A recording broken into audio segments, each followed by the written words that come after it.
AI, friend or foe? Hello, I'm Stuart McNish, and you're listening to Conversations Live.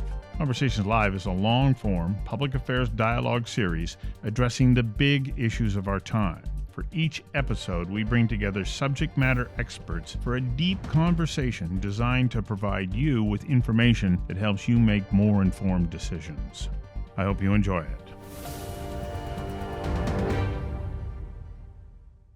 Welcome to Conversations Live. AI, friend or foe? Tonight we come to you from the traditional territories of the Musqueam, Tsleil-Waututh, and Squamish First Nations, who have lived on and continue to call these lands home. Hachka. Tonight we're going to dig into AI. Is it really intelligent? It most certainly isn't artificial. It's real. We have an impressive panel that will help us peel back the layers of what is a mystery to me, machine learning, and they'll help us all determine how we will be living with AI going forward. Now, just before we begin, I'm going to express my wholehearted gratitude to our sponsors who make this evening possible. They really do. Without them, we wouldn't be doing this. Our presenting sponsors are KPMG and RBC. Our event sponsors are Stem Cell Technologies, Fortis BC, Landlord BC, Polygon, and BD, the Port of Vancouver, the Digital Technology Supercluster, Research Co., and our media partner is the Vancouver Sun, which we are live netcasting onto right now. Our supporters are BCIT and Canadian Beef. And I want to especially thank Apogee Public Relations and give a big shout out to the team at Oh Boy Productions, the crew who are experts in live, online, and virtual production events just like this one, as well as live press conferences. Now, one last thing for anyone who wishes to pose a question. Please go to slido.com, enter the password conversations, and send in your question. Now, whether you're watching us online or if you're here in the audience and you want to send in a question, please do so through Slido. And then Sean, our Slido master here, will be receiving your questions and bringing them forward to us. And while we won't be able to get to them all verbatim, your questions will help to inform me and others about topics and questions that we'll be asking this evening. So to further set the stage, here is Mario Canseco of Research Co., who just conducted a poll about opinions on and about AI for Conversations Live. Samaya, can you please roll that video, Mario's video? Canadians have become more aware about the development of artificial intelligence. In the last year, 3 in 5 Canadians have followed news stories related to AI very closely or moderately closely. Canadians aged 18 to 34 and aged 35 to 54 are significantly more likely to have focused more intently on AI than their counterparts aged 55 and over. There is no clear consensus among Canadians about what AI ultimately means for humanity. While 46% regard it as a threat, 40% see it as an opportunity. The two notions are essentially tied in British Columbia and in Quebec, whereas residents of Ontario and Alberta currently hold more negative views on AI and its future effect. We also have 14% of Canadians who are not sure about what AI will bring at this point. At least 7 in 10 Canadians are concerned about 3 possible outcomes related to AI: causing an event that leads to the loss of human life, its implementation leading to less intelligent students at schools and universities, and AI taking over jobs currently performed by humans. The notion of AI essentially replacing human workers is a bigger concern for women, Canadians aged 55 and over, and those who voted for the New Democratic Party in the 2021 federal election. More than half of Canadians believe humanity should be more cautious when dealing with AI and call for the creation of these tools to be slowed down. For 20% of Canadians, the development of AI should carry on as quickly as possible, while only 13% would choose to abandon AI altogether. As expected, Canadians aged 18 to 34 are more likely to favor the speedy expansion of AI, while their older counterparts are not as convinced. For Conversations Live, I'm Mario Canseco from Research Co. It is now my pleasure to introduce you to our distinguished panel. From the BD School of Business, Terry Griffith. From the Digital Technology Supercluster, Eduardo Di Martin. From Microsoft, David Seymour. From KPMG, Mark Lowe. From Borealis AI, Calvin Garris. And from Circle Innovation, Dr. Sylvain Morinot. So, the speed of change in computing sciences appears to be on a Moore's Law type of trajectory, but I don't know that Moore's Law is even fast enough to explain what's happening in AI. Moore's Law was based on the idea that there would be a doubling of capacity every year. AI seems to be accelerating beyond that. Now, to this point, AI is on everyone's mind. What was merely an idea posited by Alan Turing in 1950 and promoted by Arthur C. Clarke and Stanley Kubrick in 2001, A Space Odyssey, is real. It's real, and it has burst onto the headlines. The New York Times, oh my gosh, they've gone to town on that. So is The Economist, Fareed Zakaria, and everyone else is hyperventilating about the existential threats AI pose. Machine learning, neural networks, intelligent algorithms are affecting how we create, learn, and interact. Movie production ground to a halt because writers worried they'd be out of work. So our mission tonight is to unravel some of the mysteries, debunk the myths, and gain a deeper understanding of the transformative power that AI wields in shaping our destiny. So the question tonight, on the eve of the introduction of Google's Gemini, is this: AI, is it a friend or a foe? So let me turn to the panel here. And Terry, I'm going to go to you first, but the same question to everyone. What is it about AI that excites you the most, and why? The thing that excites me the most is the work that we'll be able to do that we either couldn't do before, we couldn't do as efficiently before, or that we simply didn't have time to take on. And now my biggest question is, how can I spend more time getting better at the prompts and figuring out which of the tools really is going to help me do the task the best? Are you finding that you have to figure it out? That it's not intuitive? I absolutely have to figure it out. And as I look across my students who are working professionals, with an average of 15 years work experience, they're having very clearly to figure it out. And there's full distribution. Some folks, before they walked into class, had maybe watched over someone else's shoulder at the low end of the use curve. And then at the highest curve, I had one student who, before our first class, was offering a workshop to the rest of the students when I walked in the door. So I'm getting to see the full spectrum. Mark, to you, what do you find in dealing with your clients from here at KPMG are the most exciting elements of AI, and why? What is it about those that gets you saying, okay, we're in for a good future?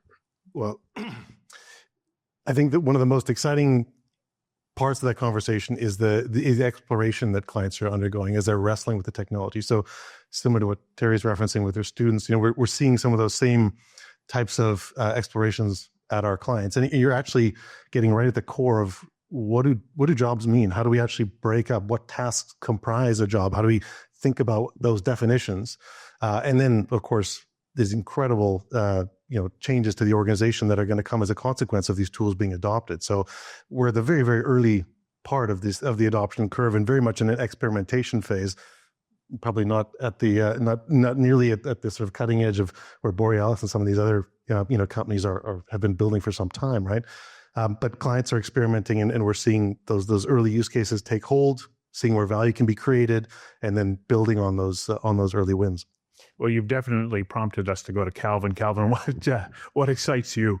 I think the problems that were unsolvable before that could be solvable now with AI.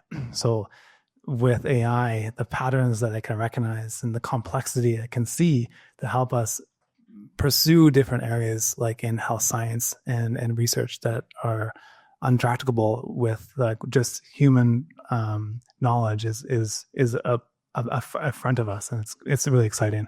So I think it's the problem space opens up to more complex and more impactful solutions.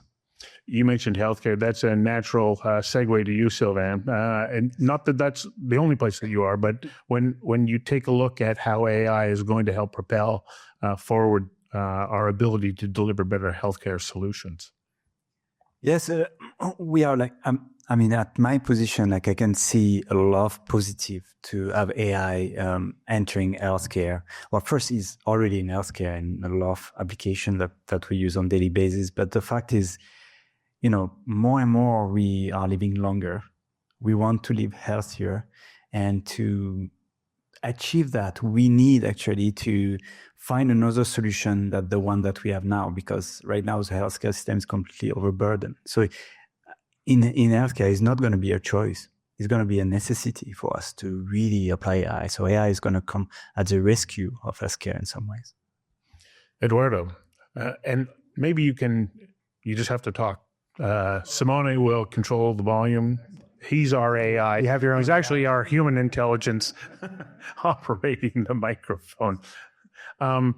What excites you, not only in general, but also how it has applications to drive forward innovation and opportunity here in British Columbia?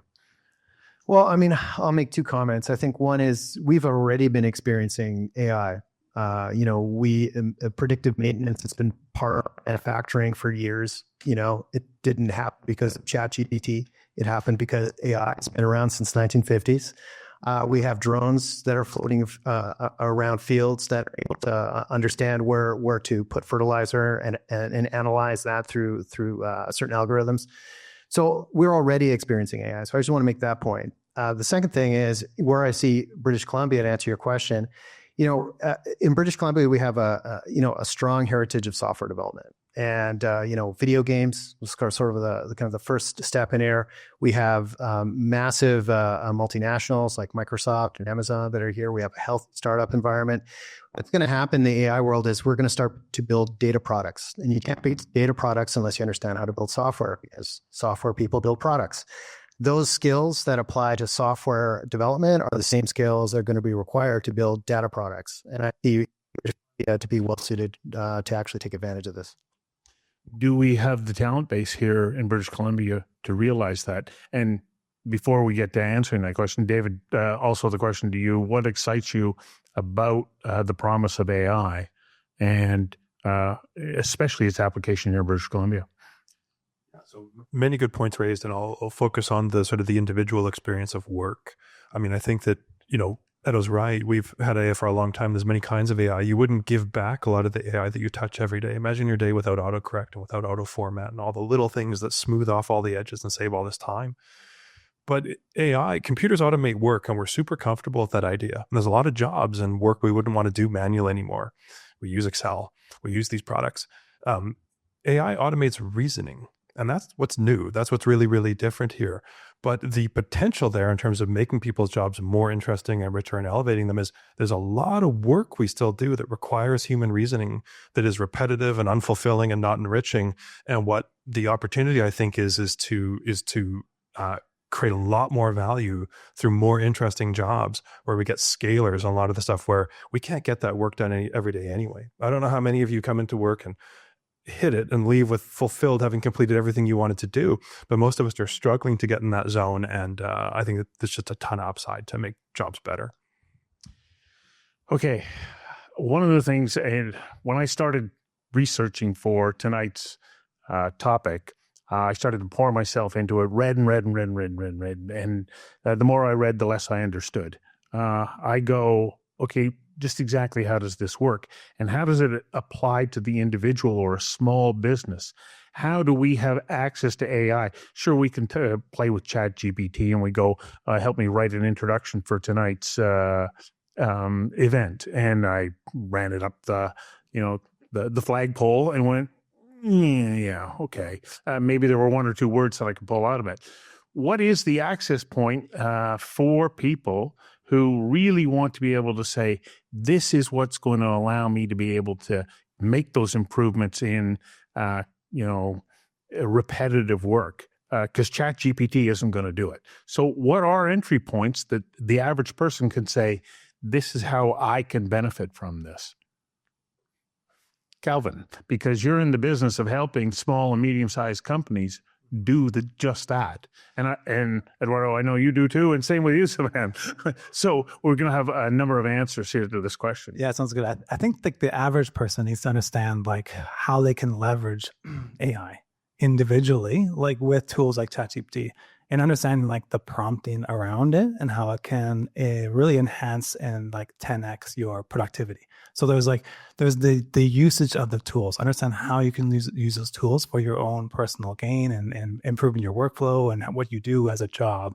And then there's also like product builders like myself who have to look at the problem, the user need, and how we're going to solve it holistically using AI as part of like my tool shed to help solve it. So it's not just about AI, it's about the complete product. What unmet need are we solving for that user to make their life a little bit better at the end of the day? AI is just another kind of like software tool that we can leverage to help solve that problem. And so I think there's like a dynamic there. So is that in essence it? It's another software tool that we now need to be able to say, this is how we're going to train it to address challenges that we had, similar to before we had so many programs that are in place like Excel. Exactly. Yeah. I think it's like, it starts with the problem, right? So we want to solve that problem and then we apply it. And when we look at the problem first and apply it, then we have the best application of it in the product space. Mark. Well, I was just going to build on that. I think that's a really important point. What you're touching on there is the idea of where do those tools sit within that task flow that you're working on. So the idea that ChatGPT is going to kind of writ large replace your job or to tackle packages of work is probably a misstatement. And so really the job is to figure out what are those tasks, as David's talking about, right? How do you think about where can I get leverage using these tools? ChatGPT is an entry point, and the brilliance of ChatGPT is the accessibility of it, that anybody can have access to incredibly powerful data science tools, whereas previously you had to be a data scientist or a software engineer to build on those type of capabilities.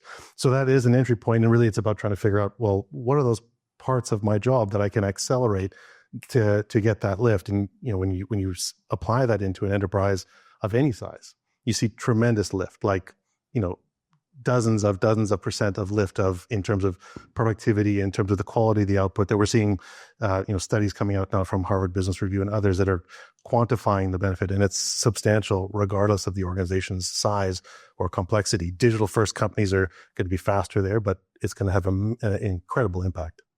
So both to David and Eduardo, do we have to rely on the major software suppliers already adopting generative AI into the programs that they're already offering to their customers because they're able to identify what are potential problems?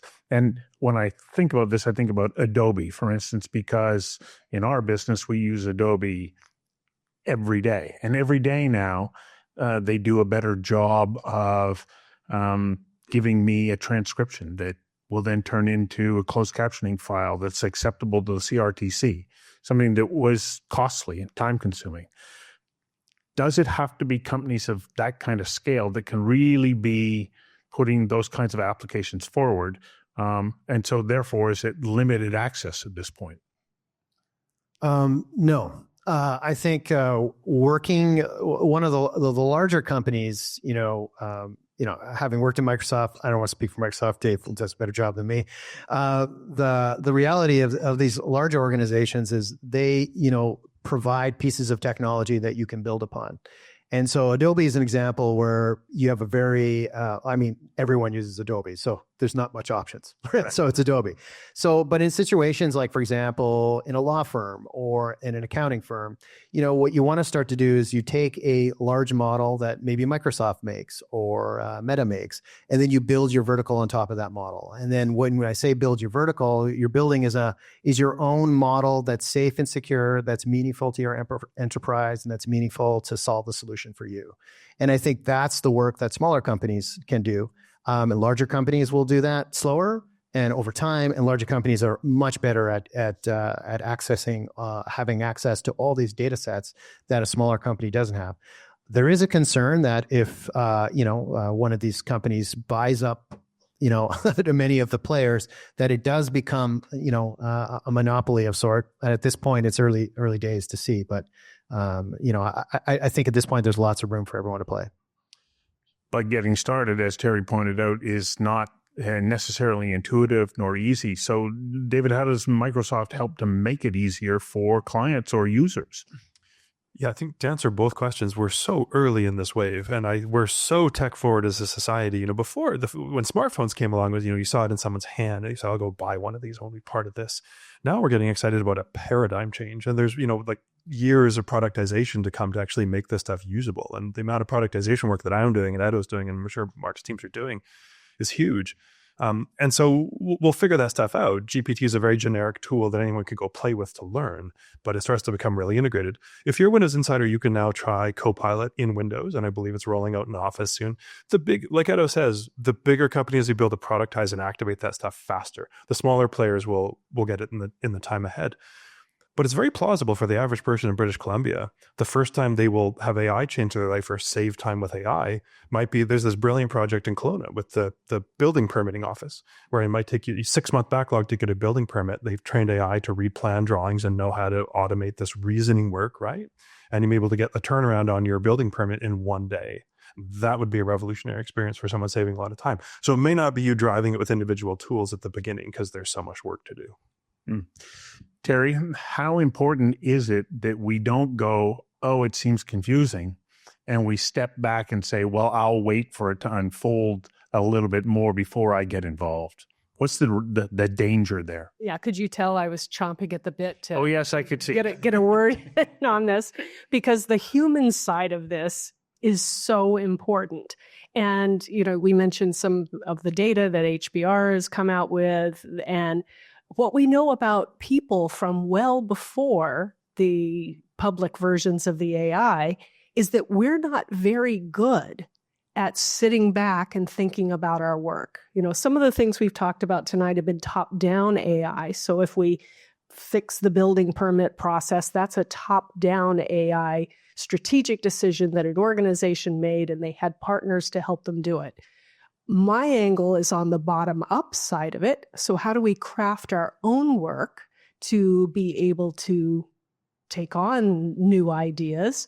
And the trouble is, pre-AI, we know that we're not very good at that. We're not good at sitting back and saying, what are the things I do all day? And who do I do it with? And what are the tools that I have available to myself? So really, that's a starting point, is we all need to become better at thinking about how we craft our jobs with or without the AI, and then work will be a better place.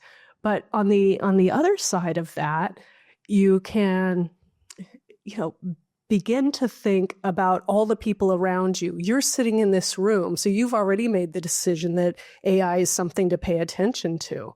And in prior uses of technology, whether it could be the cell phone, or I tend to use as in my example, personal computers, it took us years to have personal computers infiltrate their way into our work.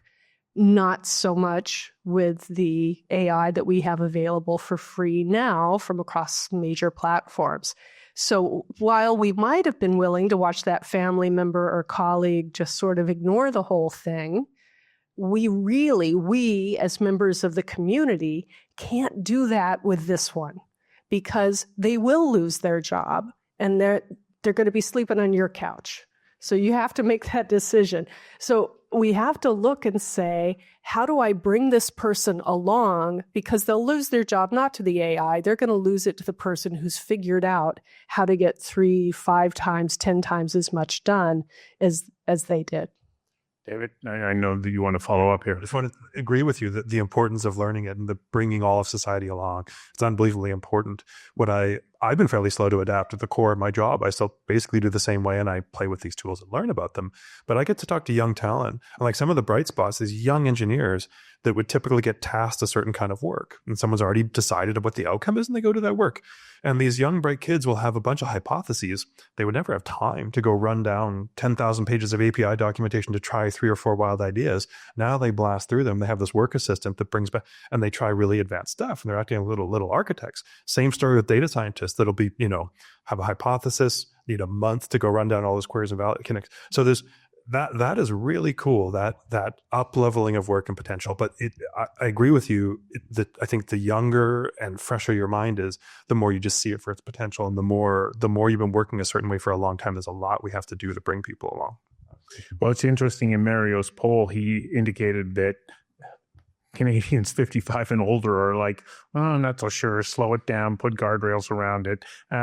Maybe we really ought to take our foot off the throttle. But younger people are saying, no, this is our future. Are you finding that as well, Celine?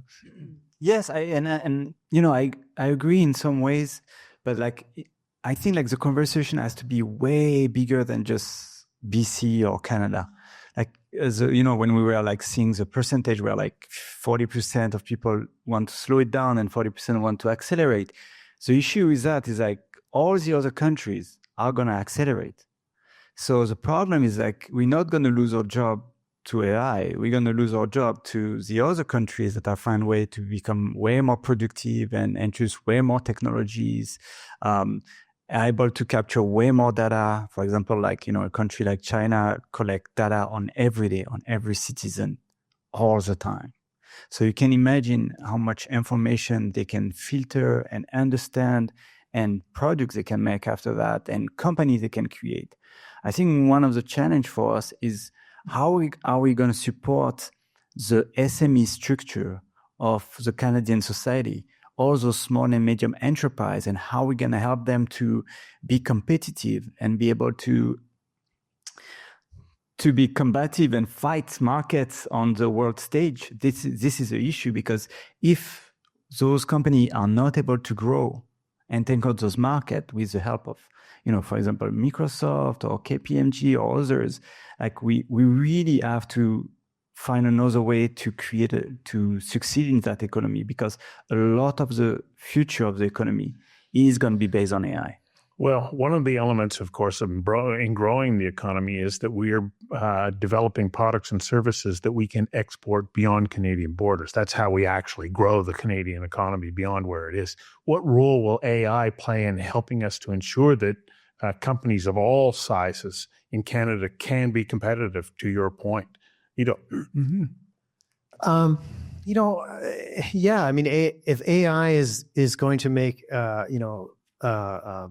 companies more productive, it's going to, benefit society, then we got to get on it. So it's not like we don't have a choice, and we kind of, I don't know, the fun thing I find uncomfortable with is we talk about AI as if it's like the next coming, like we bow to AI as this technology, as we're servants to AI already. And so what the reality is, do you remember blockchain? Yeah. Blockchain was going to, save puppies and, feed the world and do all these wonderful things. And then what happened is, and I remember as a technologist, when blockchain came out, I went and I said, well, what is this hype all about? I don't understand this. I need to learn more. So then I read more and more about it. And then I was like, this is just a ledger. That's probably pretty good for finance stuff. Yeah. And that's what it's good for. So, and there's other things that we use blockchain for, but blockchain doesn't rule the world, right? So all this hype cycle, that is created is a bunch of noise and distraction to take us away from the real important things. And what Terry brought up was the main important thing is understanding what data means to you, what data means to your business. How are you going to use data to benefit you? Those are the things we should focus on as Canadians and focus on in our businesses. And that's when it's going to bring us success in AI before anyone else does. I see you nodding, Kelvin. I definitely agree with you. It's just like the whole cycle of it. Like you have to understand this is a new technology, and it's we've had many of these revolutionary new technologies approach our civilization, and we've learned to leverage it and advance it. But it's not like explosion all at once. It takes time, and there's like different layers of the technology to make it useful. It's the large language models are out of the box are really powerful. It's quite impressive, but to put them in a product is hard. To make a prototype is easy. And so there's like these steps you have to go through. And as a company, you have to think about how you can leverage these large language models and generative AI in a differential way, and how you connect it to your data, your core data, or your core services that's different than what everybody else can leverage this large language model for, because it's open and everybody has access to this technology, which is quite interesting. So I'm going to go to Sean right at the moment. Sean, we got a question from Slido that I think would be quite interesting for everybody on the panel. Thanks, Stu. A question from Richard. What is the most important development in AI that we don't know anything about? What's the best untold story? Oh, you're scratching your heads. Terry. I'll go with one that kind of keeps hitting me, and if I just had more hours in the day. And I was thinking about my own work and where I sit in a university and I present courses and do research. But the idea of everything that I'm going to do Thursday night, what if they were very good at getting the AI to teach them, and they went through the case analysis and they went through the feedback to the work that they'd already done, and the AI gave them that personalized experience, then what kinds of questions and what work could we do in the 3 hours we have in class? And would that be transformative, or would it be mundane? And I guess that's my unsung question, is what will it be like maybe next year? And that is the magic of this. We don't know, do we? Mark? One of the things that I think is really interesting as we explore these tools is the propagation of them, first of all, and then the way that we're all going to consume them in our totally unique ways. Shout out to my colleague Aya Ladki. I don't know if Aya's watching, but this is what we were chatting about this today, and she brought up this point, which I thought was really profound, which is, you think of, like David's referencing Microsoft Copilot. Well, if I think about management consulting is like taking large data sets, pushing that through some type of model, using your deductive reasoning to create an insight, and then packaging that in a PowerPoint. That's like 90% of the job. So you, in essence, are a co-pilot. Well, we would have thought of ourselves in something like that. Now, what was interesting there is that, her point was, which I thought was really interesting, was that I had kind of been thinking about this paradigm as if these tools are going to become available to us, and everybody in that job description is going to use them in the same ways. And her point was, which I thought was really interesting, is that you might not be very good at Excel, but now you've got a tool for that. That person might be really good at PowerPoint. They don't need that part of the tool. And so as these tools propagate our organizations, we're going to leverage them in our own unique ways.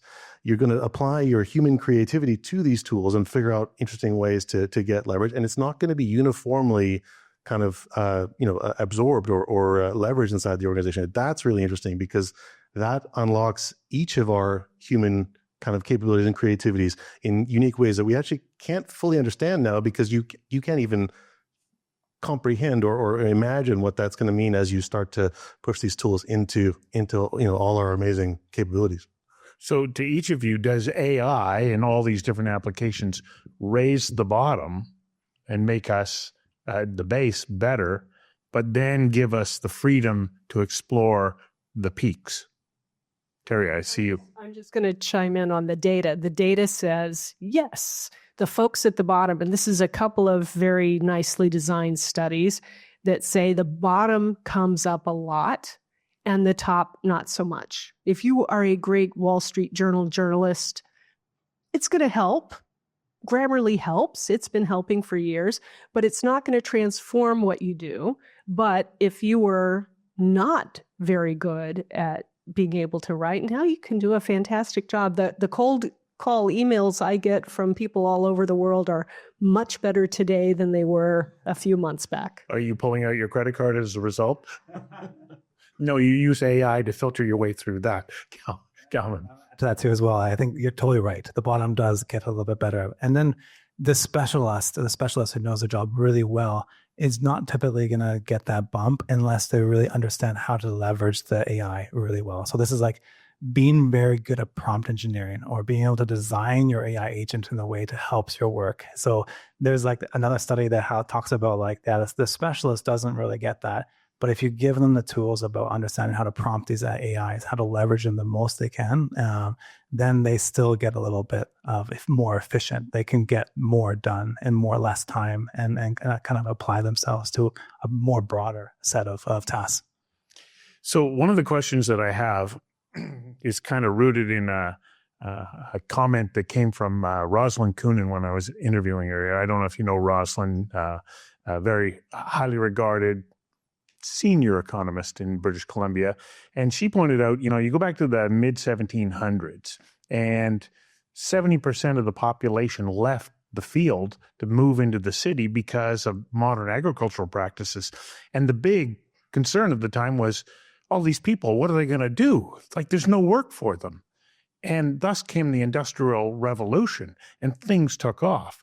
Well, I think that we're at an intersection that probably potentially is even greater than that, but we're going to see this dramatic shift in jobs. Do we have any idea what the impact is going to be on job creation, not job loss? Everybody goes, oh, so I'm going to lose my job. But what's the impact going to be on job creation? Or is it too early to tell? David? I think it'll be an explosion of new types of jobs. We went through this with the internet, right? The internet was going to destroy many jobs and change many things. And then if you tried to explain to someone in 1998 what TikTok was, what the content creation industry was, how many entertainers would be full-time employed creating YouTube content, and then all the layers of marketing and distribution and insights and innovation, it's just impossible to get your head around. I really think we don't know what we're going to choose to go do.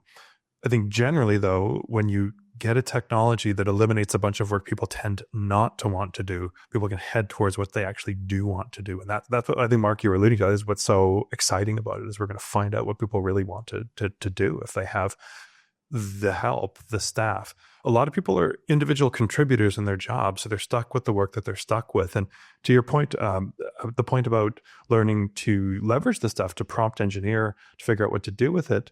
I mean, for those of us that are managers or directors, you had to learn how to delegate. You had to learn how to motivate a staff. You had to figure out what work you were not going to do and how to scale things. And AI is a way to give everybody the chance to not do work that they own and do something better. So that's what's cool. I get hung up a little bit about, is AI purely algorithmic, or does it move over into the heuristic end of reasoning, namely saying, I'm going to gather enough information to make an educated guess about what could be next? And is that part of the promise, but is it also part of the fear of what AI could be? I don't know. This might be the only thing we all disagree on or not, but I'm not sure. But I would defer to the academics in here. However, I don't believe that AI is reasoning.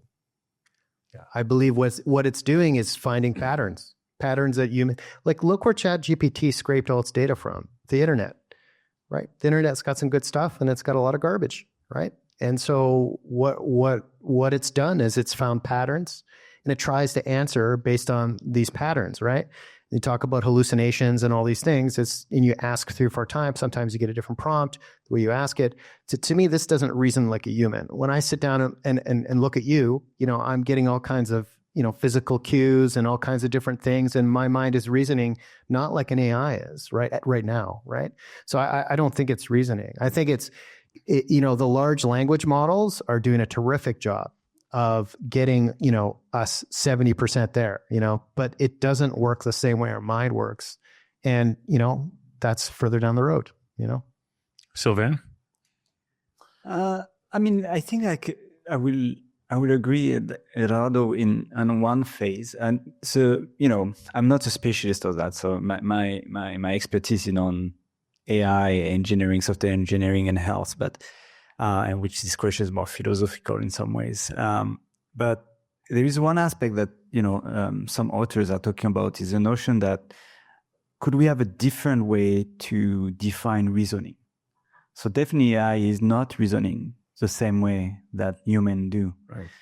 But I can tell you that when I was talking to different model of AI, at least at the personal level, so that would be very subjective, but I'm feeling like, oh, this is really nice how the AI is taking care of me or my need or helping me with my job or things like that.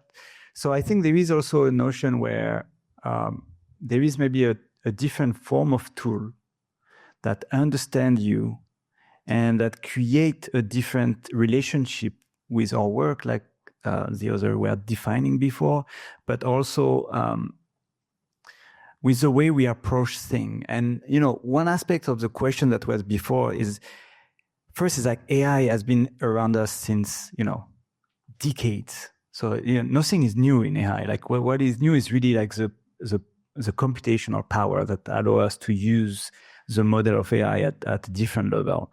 But one aspect that could be very positive is like, I don't know if some of you know, but the Khan Amigo, this is like, the Khan Academy, right? So this is like an educational platform that kind of is free for everybody in the world, and you can access different content to learn. And they created, with the help of ChatGPT, like an interface that could actually help to be a tutor for free to children that want to learn.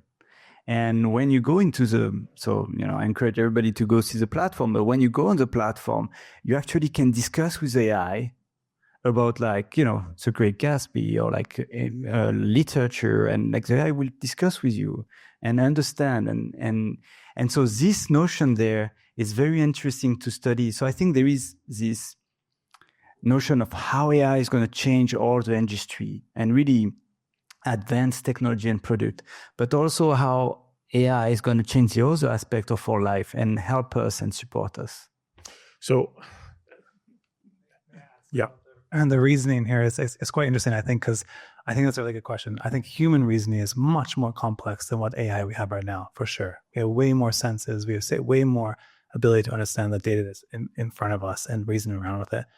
Now, what's interesting about large language models and ChatGPT is they are still a prediction machine. They're predicting the next word in the sentence. Just like we as humans talk, I'm trying to predict what I should say next in my next sentence, what we're talking about right now. And I can do this given the context of our conversation. And what is now interesting with these language models, you can give it context. And that's what it understands as the front half. And then it starts predicting what it should say next, what it should say next. So it reasons very similar to humans in the world of language and understanding the conversation of what we're having and what to say next. But it doesn't it can't reason in multiple dimensions that humans can use emotionally, visually, auditorially. And so we're not really there yet, but it's a glimmer of something it's quite impressive. A glimmer. So how much are we just at the beginning? We're seeing this massive explosion and we're going, oh, this is pretty good. But I have to tell you, in preparation today, I came across another model that would talk to me. And I went, great. Can you design a logo for my company? Oh, yeah, we can do that. And talking. What style would you like it in? I'd like to have it in a 1920s Art Deco style. Oh, that's a very great style. This will be an iterative process, so I'll send you something and then you tell me what you would like. Okay. Okay. Where is it? Oh, I need your email address. Okay, send it to my email. No, it didn't arrive. Oh, that's strange. Like it's literally talking to me like that. Do you have another email address? Yes. Nothing comes. Well, that's odd. What platform is that on? Maybe you should contact the platform's, customer service. And I'm sorry that we weren't able to help you. And I went, this is really unfortunate because I was planning on using this example in my talk tonight. Oh, I'm really sorry that we frustrated you and that you're not able to use this as an example. So it's really good at some stuff, but getting to the point where it starts to become really specific to individuals, I don't know that the individual has the access that, companies need to bring like resources to say, well, we need somebody who understands this the same way when apps came out on phones that you had to, David. I agree. This is, look, Microsoft has a set of published principles about this stuff. There's like 6 of them, right? AI needs to be fair, reliable and safe, private, secure, inclusive, accessible, transparent. The one that's the most interesting in there is that transparency and accountability, right? If we deploy AI, We need someone who understands what it's doing, to your point. We're really used to measuring things in public companies. We need a CFO because we measure things. We need to understand things. There needs to be a C-level accountable person, philosopher, ethicist, however you want to think about it, who understands the significance of what that is doing. Because when you deploy an AI, you're still fully accountable for that product, for that contribution to the world, just like they were your employee or some machine. So I think that's you're hitting right on the point there, that businesses can't deploy this like some genie and go, wow, look what it did. They're accountable. So I mean, it's interesting because what you did is you took a consumer beta, right? Everyone knows what a beta is. It's not completed software, right? You took a consumer beta and you took it to the end, and it didn't work for you. And maybe if you go back tomorrow and have a cup of coffee and really challenge yourself, Stuart, you might be able to get that logo, right?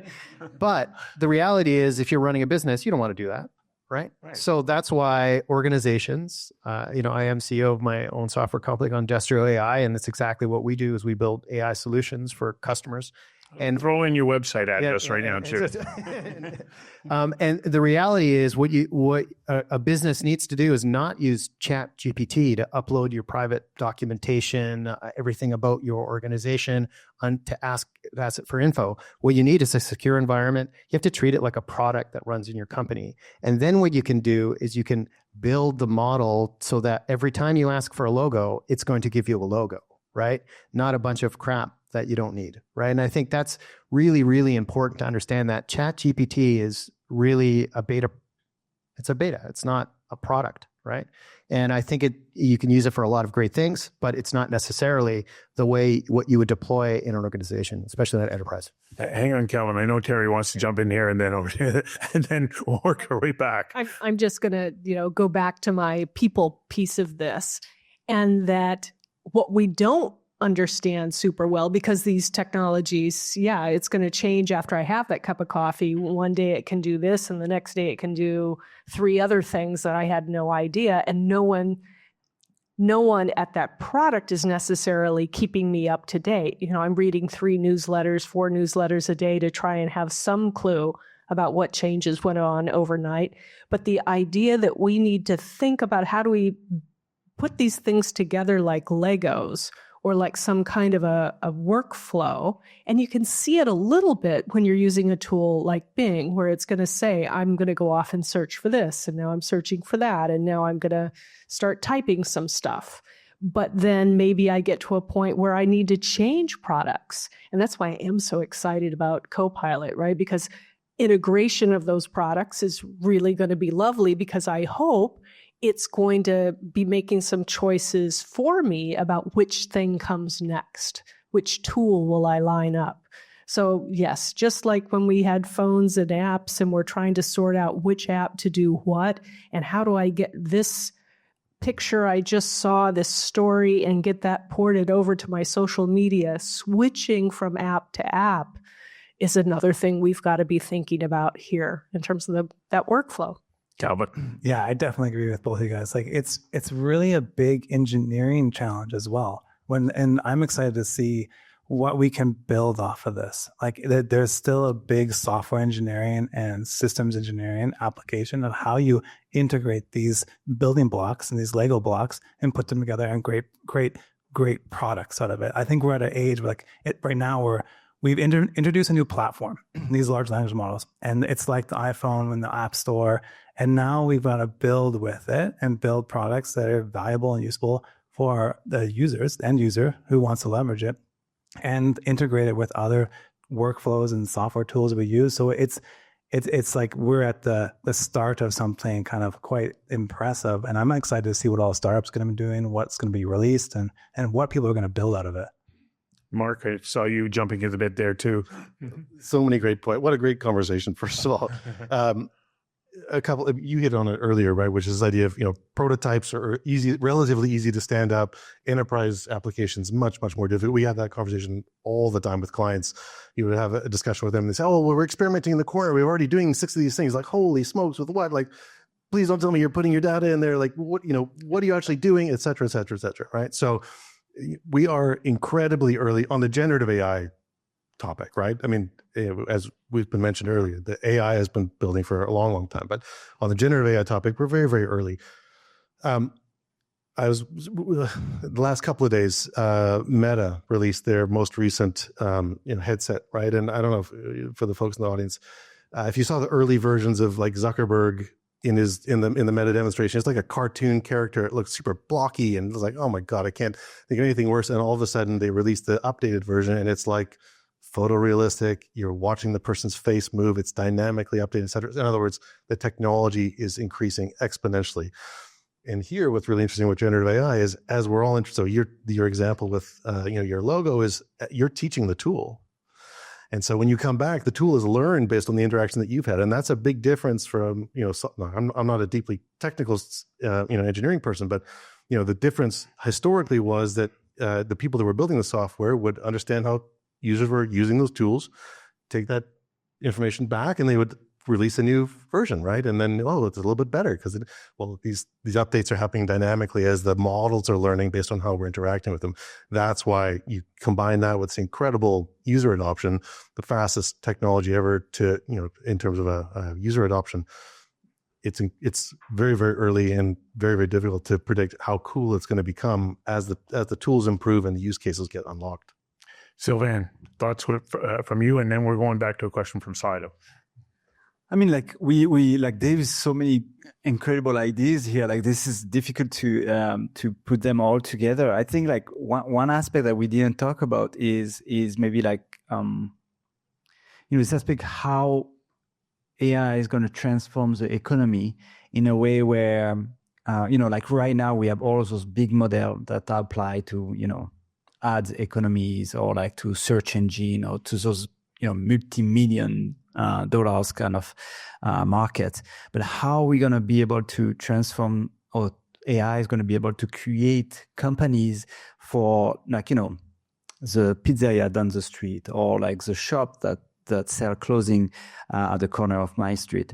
Like how are we going to be able to really, I think this is where there is another opportunity for AI to really create and accelerate the economy for us, is how are we going to be able to create those products that are going to be applied to different type of customers, like small business enterprise. I think that's also part of the next phase of the revolution of AI. Well, I hope it comes really quickly, not at the speed that designer medicine has come at. So since the mapping of the human genome, I'm still waiting for it. And is there a little bit too much hype around what AI can do for everybody? Maybe it's a little bit more specific to large organizations that we can benefit from the applications there. Sean, Slido. An interesting question from Sydney Redpath. What skills do managers need to develop, or environments do they need to create for teams to learn and utilize AI in their work? Good question. You touched on that a little bit earlier, David, so let's start with you. Sure. I mean, what I would say is you need to incentivize it and feed it, nurture it very, very intentionally.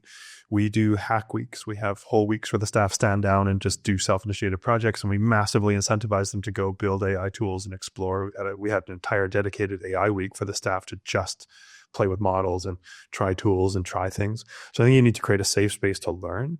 It really is a form of play. You just need to go play. You need to play and experiment and see what they do and get comfortable with it. And if you can have that sort of mindset, so you need to create a psychologically safe environment for your employees to learn.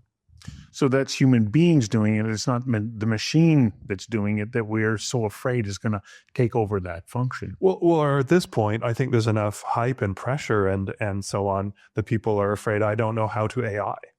Right. So that they don't want to go do this thing. And it's like, no, I mean, for those of us that grew up with, I'll date myself here, but grew up with, Sound Blaster 16 in the 90s, we've been talking to chatbots. I think when was Dr. Spateso released? I don't know, maybe 97, something like that. So you're talking to a chatbot, but also play video games and talk to characters in Skyrim. So you just need to get in there and play and not have any particular outcome in mind, just in an open and learn kind of what this tech is. I don't know how to AI. I love that. I think I love Dave's response. And I think if you're a software company, that's the way you do it. If you're not a software company, I think what you need to really do is look at your organization and understand what your data is supposed to do. what data you have control of, or what is define the data language in your company.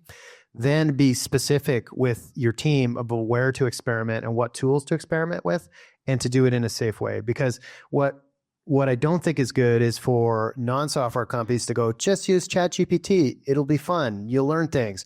And so what I've seen in my experience is people go, oh, I did this generative model with this house because I don't want to take a photo, like a real estate company. I want to take a photo of this house. So I use this model. And then I look at it and I go, well, that gable is different than what's over there. I know, but it's almost correct.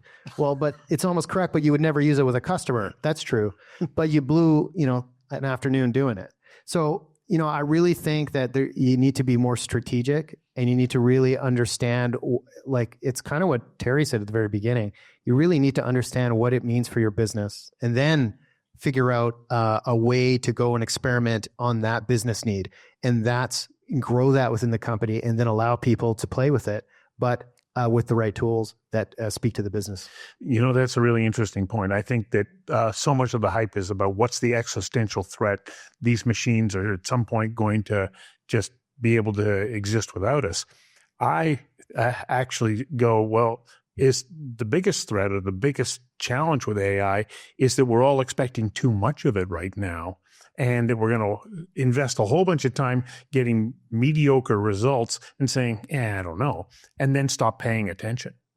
I see heads nodding down the line here. I definitely agree with you. And like setting expectations is something I deal with a lot of times when I'm working with my clients, I guess, in the bank, and setting expectations of accuracy and what to expect of this. And also, AI has been around for a while, and when we apply it to a narrow focused task or a narrow focused area. Right now, we're talking about this like generalistic AI and how it can solve all our problems. And I think that is unrealistic to think about that right now. We still got to think about that narrowly focused target or target problem to apply it to, and we either fine tune it, we supply it with new data, and we focus it in on something. And it's not at the stage where it's just going to solve all our problems. It's like how do we leverage it and put it into a real problem space where we can leverage its power. Can I bring an idea from the 1950s? Oh yes, All right. Go back even further if you want. Yeah, 1950s is a good start generally for me.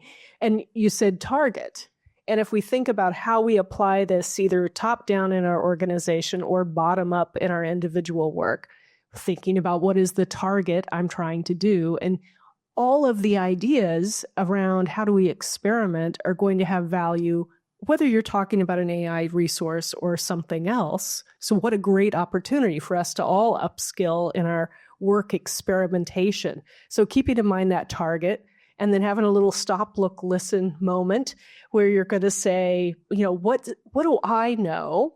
What do the people around me know? Where are our weaknesses? What are the tools that are available to us, AI and otherwise? And then what are the techniques that we need to use in our organization? And then how do I align all of this? So, the idea is that there's no one way. There's not going to be one perfect way of doing that job or getting that product to market. But I want to know what my baseline was so I can see how much better off I am or not. And I want to understand the flexibility that if adding that technology and that technique didn't play out, how do I adjust it and try again? And to get that into our work, regardless of whether or not it's AI. What you're talking about also make me think about the other part of the equation of the AI. We didn't talk about that because there's so much to talk about AI, but data. And Eduardo, you talked a little bit about that before, but that's almost the most important, right? So data is even more important than the algorithm, because without good data or without specific data, nothing works. So I don't think we can separate those two. So data and the AI is very crucial. So one of the questions that I have is, okay, where does all of this computing power reside? What are the size of the data banks that have to exist? What's the power draw? we know that NVIDIA's stock has gone through the roof because they've got the processor that is so fundamentally important to pushing this all forward. If everybody suddenly jumps on the AI bandwagon tomorrow, is there capacity? Well, fortunately, I don't think that those kinds of workloads are going to happen anytime soon. I think they're going to be very specific with certain organizations and certain tasks. But the reality is that most organizations are not ready to use AI for what Sylvain was alluding to, which is the fact that you have to have your data organized, you have to have proper architecture, you have to have proper data governance, and then you need the use case. And once you get all that in line, then you go make some AI products and benefit from AI. So I think in the short run, what's happening is everyone's panicking, and NVIDIA's doing really well. Microsoft's doing very well, so all these guys are doing really well. And then what's going to happen is, people better be adopting this thing pretty fast, or they're going to have a lot of empty space and are at the beginning of this hype. So I predict that it's going to be a little slower than we think. And I don't think we'll hit that capacity yet. David, I see you agreeing. Yeah, I think the market will price all that in. But to answer your question, if every single one of us wanted to outsource all of our daily thinking to GPT, no, there's not enough compute on Earth to take over everybody's workload of running their life. The market prices that in, and people play with GPT some, and then some people pay a monthly subscription to play with the higher level models. And then you have people that have a business need to come to Edo and have something actually crafted. And then you have the big stuff for enterprise. And so, no, I think it'll find its level. And I think we'll find it very normal. Computers are now in our lives, and we flexibly apply them and use them in ways that make sense, that are very nuanced. And we don't even think about it. But there was this sort of existential idea of like a computer in the home, a personal computer at home. What will happen? I think we're going to go through that curve again, and it'll find its level. You'll use AI a bunch, but you won't try to force fit as much maybe as you are right now. And you'll find the places where it really gives you a benefit. Aren't I already using AI in my latest version refrigerator? Probably. Your phone? Yeah. Sorry. No. Sean, can we go to the next question here from Slino? Absolutely. There's a question here from David. The godfather of AI warns that we should hit the brakes on AI. I don't hear any of that caution on the panel tonight. Is that something that we should be concerned about? Oh, we had to turn to the, let's be cautious side of the question, of course, because we are asking friend or foe, what causes you concern? And I answer from everyone. We'll just come down the road. Calvin, let's start with you. Sure. I think we should be cautious. And then we definitely should be cautious with new technologies and how to leverage them safely. However, I don't think we should stop, because the cat's already out of the bag. It's like we can't stop the development. So we will continue to move forward, but we should have to think about the responsibility and an impact of what AI can have. Just like any new technology, like atomic energy in the past, there's going to be these existential crises, and like how we think about this new technology in a way, we have to approach it responsibly, how it affects our data, how it affects our daily life, how it might affect our work, but also weigh the ultimate side as well. Like what benefits does it give too? So there's definitely a middle ground. There's not like, I think there's one or the other, but you have to, navigate these pros and cons and complexities as you develop and as you build. Mark? I think probably one of the most important questions of the evening, actually, that sits behind all the excitement, right? Three kind of premises for any enterprise AI application: scalable, repeatable, and governed. David touched on it earlier. This idea of how do you think at a sort of C-suite or board level about what these applications are doing? Incredibly important conversation. Canada's wrestling with legislation, as are all the major jurisdictions, and it's going to be an important part of the conversation. The folks that are building want to push, this is one of those places where the move fast and break things crowd doesn't really actually, it doesn't work here in some ways. And the builders want to move fast and push the boundaries as they should. That's what pulls us forward. But at the same time, we live with regulation in all kinds of areas of our lives. Hundreds of thousands of airplanes take off every day. We manage to coordinate that. There's safety regulations around how they're built and maintained and so on. The same thing, should be true here. The hard part is that, we live our lives certainly locally and then nationally, and you're dealing with something that is global, right? We can barely agree on a global stage, about important things that impact us all, like climate change and so on. We can hardly agree that the sun rises in the east around certain topics, right? And so that's one of the things that we're wrestling with is where should that sit? How should we be governed? These are hard questions to grapple with, which we're in the very, very early innings around, but incredibly important to do. And that's where we're going to find where those boundaries are. And that's where we should be building to. Terry? Yeah, the one rule I have about the students in my courses in terms of their AI use is do not upload your company's data. So that's the one hard one I put in. On the other hand, we have laws, we have civil penalties, criminal penalties around the use of people's images, the use of people's intellectual property. And I think we're going to have to come down hard on exemplars of that to make very clear where boundaries are in our civil society. So the idea, I think it was Tom Hanks today that says, no, I am not a shill for this dental company. They made it up. All right, I want to see something happen about that so that people do know that there are boundaries, but it's boundaries around their use. It's not about boundaries around the technology in that instance. David. Yeah, to the author, that's a great question. I think the optimism or sort of the energy here from myself comes from a starting point that is completely about safe, secure, and trustworthy AI. Like those are the values we have. And I'm fairly optimistic because Brad Smith is the president of Microsoft and he has an AI blueprint and talks a lot about Microsoft's AI values. When I see the AI and Data Act that's being authored by the federal government and a lot of these frameworks that are coming together globally, I keep an eye on a lot of them, it's not wildly dissimilar. I mean, human values are fairly aligned against what we want. We want something that makes our lives better, but then you get into all these different shades of unaccountable, harmful compute, if it's discriminatory, if it's not inclusive, that's not okay with anybody. No one wants that sort of a thing. So I think that to Mark or whoever made the point that, you're not putting the toothpaste back in the tube, that's not possible. This is sort of where programming is moved to. We can now work in this space for making technology, but we simply need to do it from leading with those kinds of values so that we can be optimistic.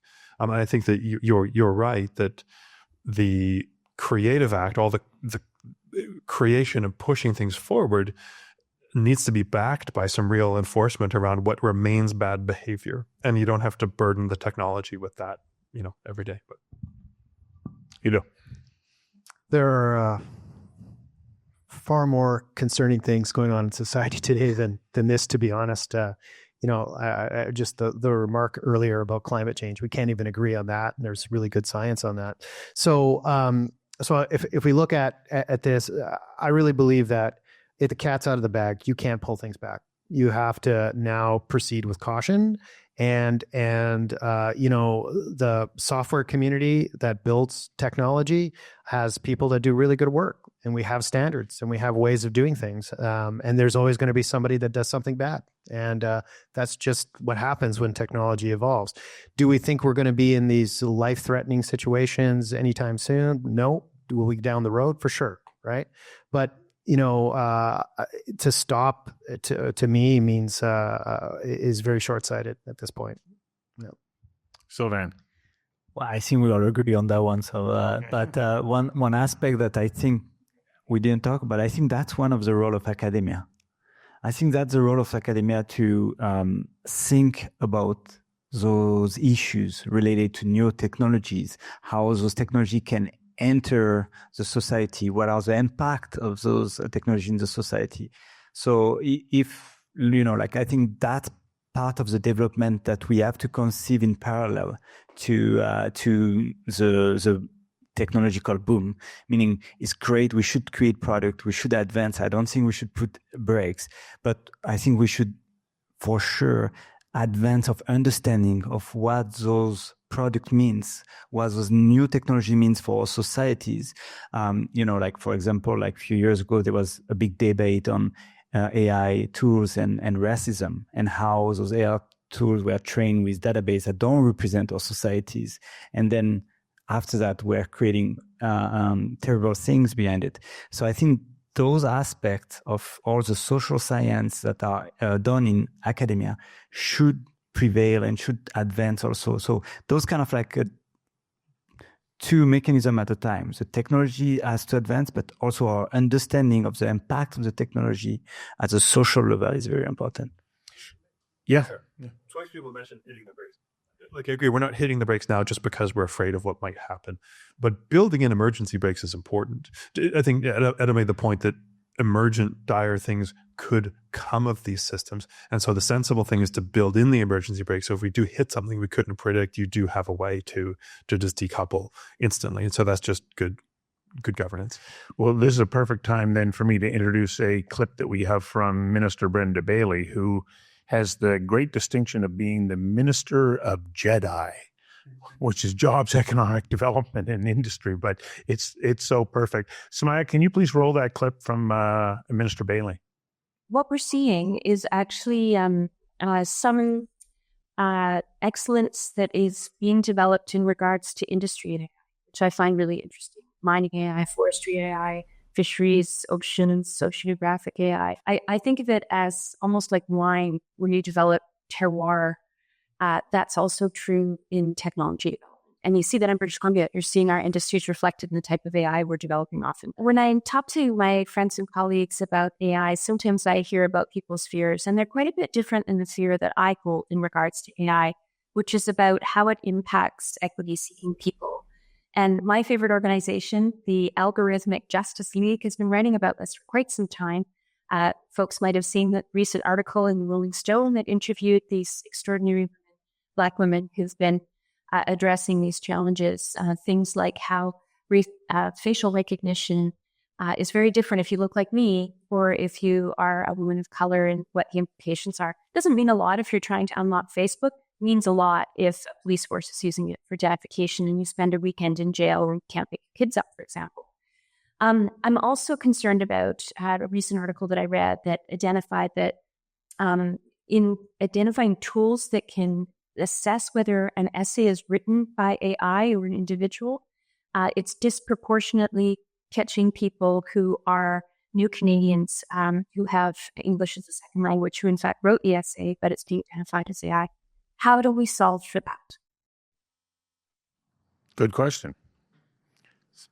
She brings up a couple of very interesting points, and they're real-world examples. So with AI, does it still always run the same challenges? What are the inherent perspectives of the people who write the code? Maybe I add what David says. You have values when you're building the software, and you have to approach the software development lifecycle with these values and principles upholding of, like, we were going to release something that's unbiased, and we were going to release something that's safe and safe from adversarial attacks. And so when you go build this system, say a facial recognition system, you have to ensure that your data sample has a distribution of people that's representative of the world. And so you have to address the bias from the get-go, because you know it's going to be, and you have to address it within the data. So as a developer, you have to, approach these questions first and then build a system with them in mind. Does that not then come back to the point is the data? You have to have the massive data that's required to be able to come up with accurate models. Yeah, I mean, massive, it doesn't always have to be massive, but I think the quality of the data set is important. It's, I agree with Calvin, said you need to approach it by, designing it first, instead of, just throwing it out there, especially when you're creating a product that may contain a bias. But the challenging thing is, when you think about AI is a multidisciplinary sport. It started off computer science, cognitive science, philosophy, biology are all disciplines that created AI, right? and way before we, all the stuff we're talking about today. And so, which means it's really connected to the human. And then we're all humans. We're all innately biased, right? I mean, we're all just, we're not perfect, right? And I think in society today, we're learning a lot about our biases. And we're maturing as a society where we are learning how to look at a problem and not be biased. And it's very difficult. How do we expect to make a machine do that if we can't do it ourselves? So I think it really comes to the very beginning. It's the human that's creating and building these technologies that needs to have the desire and the attention to build technology that speaks to that. And I think that to me is at the heart of it, So we're going to run out of time really quickly here. And the question was AI, friend or foe? A closing remark from each of you about what is the one message that you would like viewers and those of us in the audience to take away tonight based around that question of technology, friend or foe? And my answer to the question is yes, it is a friend, but it also can be a foe. But what do we need to understand about the answer to the question? Sylvain, I'm going to start with you because I've been coming down and I'm going to jump around, okay? Yeah, that's a tough question. You give me like Show us Thank how you it's, very much too. show us how it's done. I think the point is of the whole conversation for me at least is we seems to be all believer in AI and its possibilities. We probably influenced by the hype. Like everybody will be, because as Ido was saying, like we are human, so that's totally true, I think.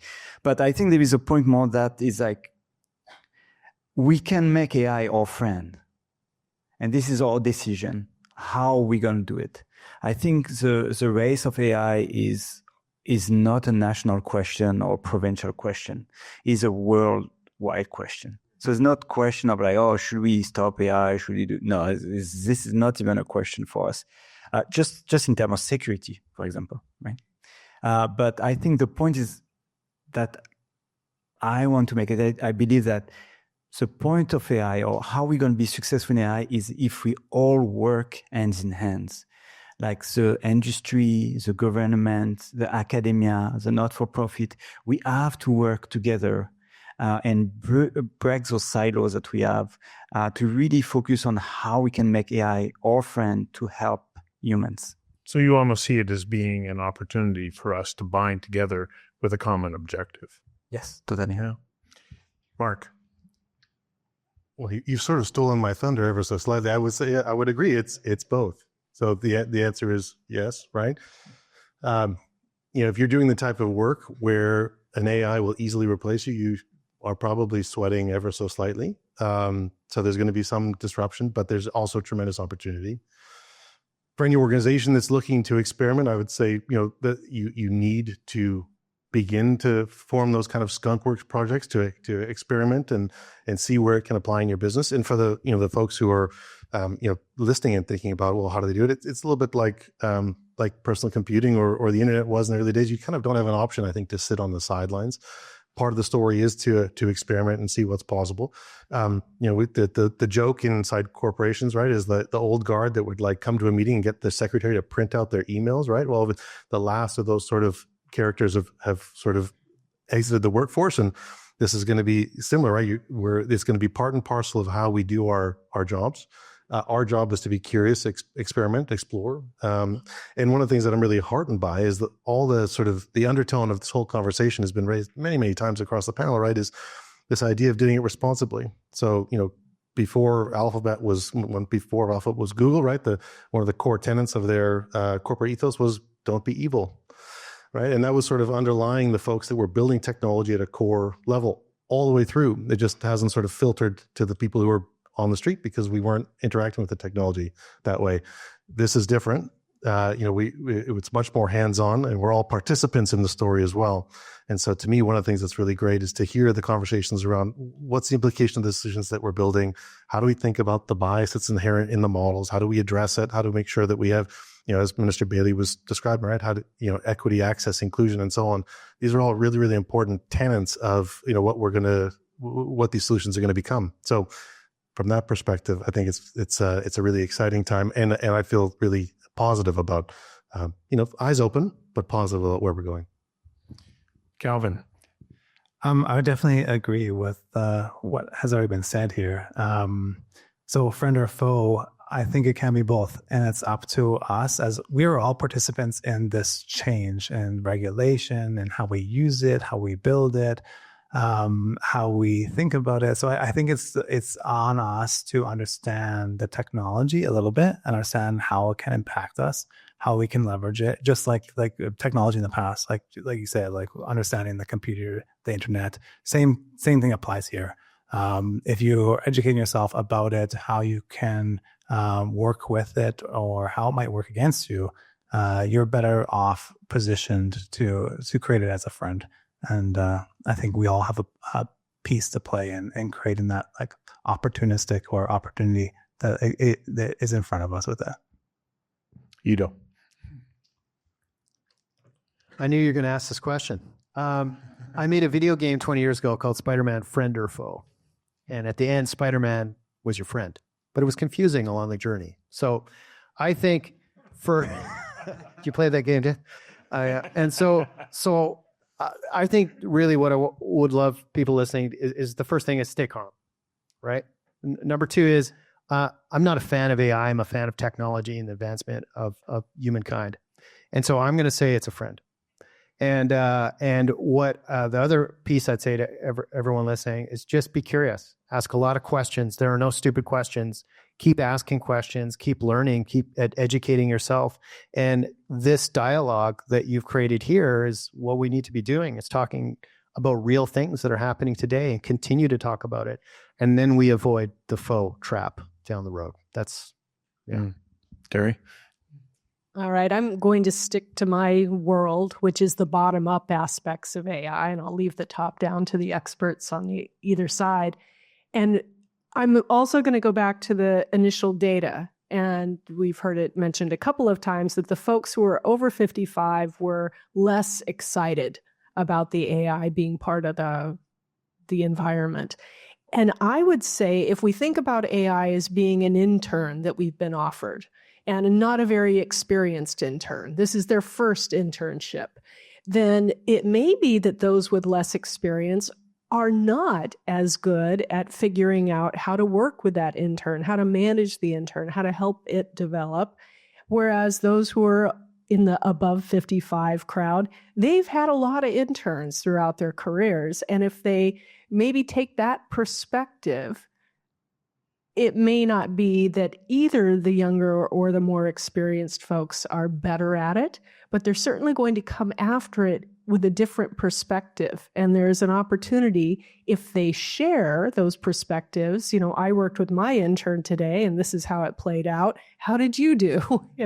And getting that sharing. So as I said, I don't think we can let laggards be laggards. I think we need anyone in this room, anyone listening is already interested. Look to the person who is less interested and take it upon yourself. See it as an obligation, your civic duty, to help them a bit. And maybe if you lay it out in terms of this is like an intern, for at least the bottom-up uses, maybe that's going to be the one step, the one little nudge they need to really transform how it impacts them. And David?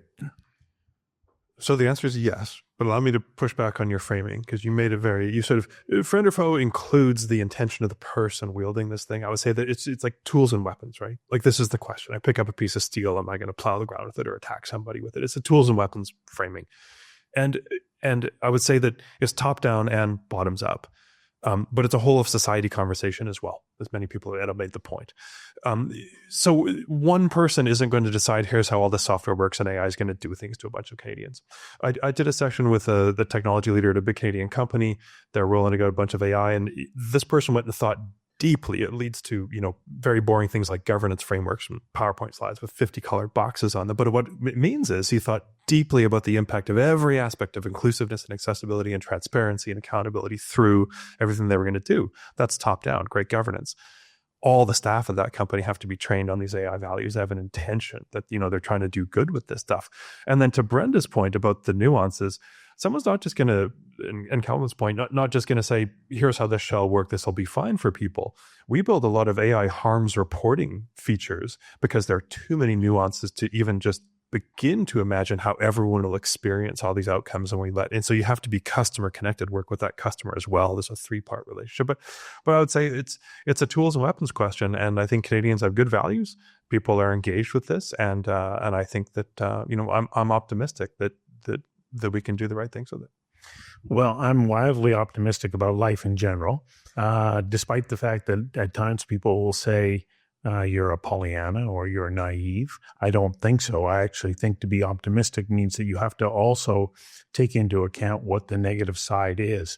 And one point that we didn't touch on tonight, but was shared with me by Minister Bailey, was there's a shipbuilding company here in British Columbia that has done everything it's supposed to do to try and help build out the labor force around welders to build more ships. And they can't get enough welders.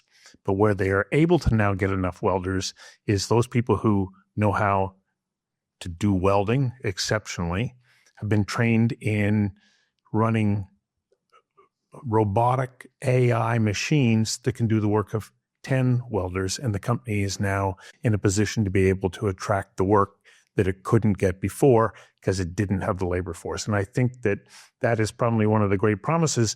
But the challenge is that with AI, it's so new, we can't really even envision what it's going to look like. To your point, each of you earlier in the evening, who could have predicted what the internet did for us? Who could have predicted like so many things that were brand new, transformative technologies, and they've changed our world.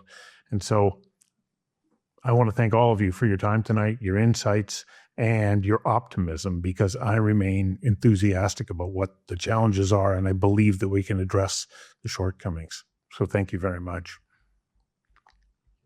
Yeah. And to those of you online, thank you for watching. Please come back and join us next week, October the 10th, for our second in our series for this year, Workplace Accessibility, where we have an extraordinary panel that will address issues that prevent so many people from being able to realize their potential because biases or opinions or misconceptions about giving them opportunities in the workplace.